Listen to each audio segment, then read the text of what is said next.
कल्पना कीजिए, एक ठंडी रात, 15वीं शताब्दी का यूरोप, आकाश में चमकते तारे और एक युवा लड़का जो घंटों तक आसमान को देखता रहता है। उसके मन में एक ही प्रश्न है, क्या सच में पृथ्वी ब्रह्मांड का केंद्र है? यह लड़का आगे चलकर दुनिया की बड़ी वैज्ञानिक क्रांति का जनक बनेगा। उसका नाम था निकोलस कोपरनिकस। निकोलस कोपरनिकस का जन्म हुआ 19 फरवरी 1473 टोरून नामक शहर में, जो उस समय रॉयल प्रशिया पोलैंड क्षेत्र में था। यह इलाका पोलैंड के साम्राज्य के अंतर्गत आता था, लेकिन यहाँ कई भाषाएं और संस्कृतियां साथ रहती थीं। कोपरनिकस के माता पिता व्यापारी थे। उनका परिवार संपन्न था, लेकिन बचपन में ही उनके जीवन में एक बड़ा मोड़ आया। जब कोपरनिकस केवल 10 वर्ष के थे, उनके पिता का निधन हो गया और तभी उनके जीवन में प्रवेश हुआ एक शक्तिशाली व्यक्ति का, उनके मामा लुकास वार्टजेनरोडे, जो बाद में वॉर्मिया के बिशप बने। उन्होंने कोपरनिकस की शिक्षा और भविष्य को अपना मिशन बना लिया।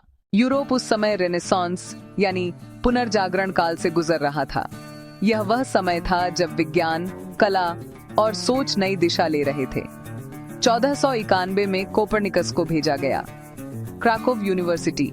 यहाँ उन्होंने गणित और खगोल विज्ञान की नींव रखी। वहीं पहली बार उन्होंने महसूस किया, आकाश के नियम किताबों से नहीं, निरीक्षण से समझे जाते हैं। लेकिन उनकी यात्रा यहीं नहीं रुकी। उनके मामा ने उन्हें इटली भेज दिया। इटली उस समय ज्ञान की राजधानी थी। कोपरनिकस ने वहां पढ़ाई की, कानून, चिकित्सा, दर्शन और गणित, ग्रीक और लैटिन साहित्य। वे एक वैज्ञानिक ही नहीं, एक बहुविद्यावान प्रतिभा बन रहे थे। उस समय दुनिया एक ही बात मानती थी, पृथ्वी स्थिर है, सूर्य और ग्रह पृथ्वी के चारों ओर घूमते हैं। यह था टॉलेमी का मॉडल, जिसे चर्च का समर्थन प्राप्त था। लेकिन कोपरनिकस ने जब ग्रहों की चाल का अध्ययन किया तो उन्हें कुछ अजीब लगा। ग्रह कभी आगे बढ़ते, फिर पीछे जाते दिखाई देते। इसे कहा जाता था रेट्रोग्रेड मोशन। टॉलेमी का मॉडल इसे समझाने के लिए बहुत जटिल गणनाएं करता था। लेकिन कोपरनिकस सोचने लगे, क्या हम केंद्र गलत मान रहे हैं?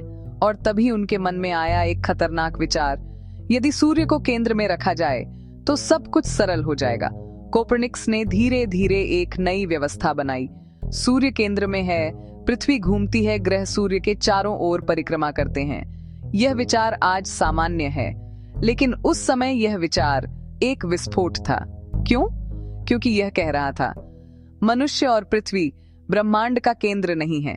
यह धार्मिक विश्वासों के खिलाफ था, यह परंपरा के खिलाफ था, यह पूरे विश्व दृष्टिकोण के खिलाफ था।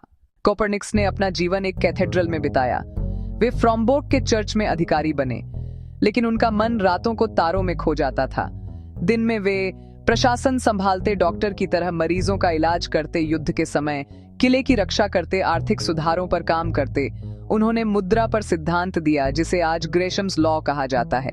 लेकिन उनका सबसे बड़ा रहस्य उनके कमरे में छिपा था, एक पुस्तक का मसौदा जो दुनिया को बदल सकता था। कोपरनिकस वर्षों तक डरते रहे।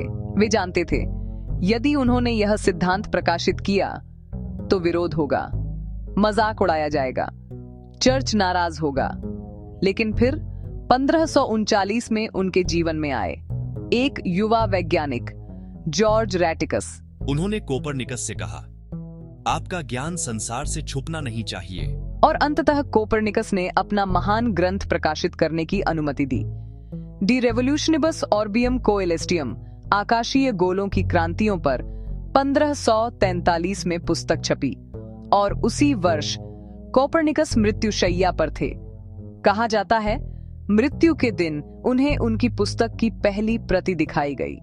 उन्होंने उसे देखा और शांतिपूर्वक संसार छोड़ दिया। 24 मई 1543 के दिन, उनकी मृत्यु के बाद उनका विचार धीरे धीरे फैलने लगा।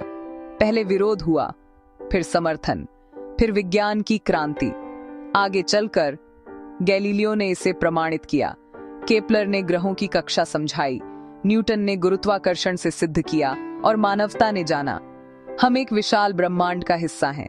यह था कोपरनिकन रेवोल्यूशन, जिसने आधुनिक विज्ञान का जन्म दिया। आज जब हम अंतरिक्ष में सैटेलाइट भेजते हैं, जब हम मंगल पर रोवर उतारते हैं, जब हम ब्रह्मांड के रहस्यों को समझते हैं, तो उसकी शुरुआत एक व्यक्ति से हुई थी जो रात में अकेला आसमान को देखता था और साहस के साथ पूछता था, क्या हम सच में केंद्र में हैं? उस व्यक्ति का नाम था निकोलस कोपरनिकस।